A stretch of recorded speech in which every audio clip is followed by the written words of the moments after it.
বিশ্বে মাথাপিছু আয় একক আয়তনের দ্বিতীয় শ্রেণীর এই দেশ।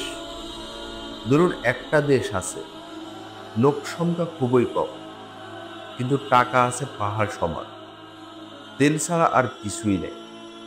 তবুও তারা বিলিয়ন ডলার কামায়। লোকেরা ট্যাক্স দেয় না, চাকরি মানে রাজকীয় সুযোগ। এই দেশের নাম কি জানেন?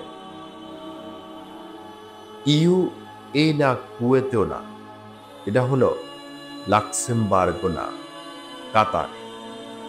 এবার হিসেব কষুন, মাথা পিছু আয় প্রায় ৮৬,০০০ ডলার। আয়তন বাংলাদেশের এক জেলার চেয়েও ছোট। তারা স্কুল ফ্রি দেয়, বিদ্যুৎ ফ্রি দেয়, পানি পর্যন্ত ফ্রি দেয়। বাহিরে ঘুরতে গেলে সরকার টাকা দেয়। এটাই হলো কাতার।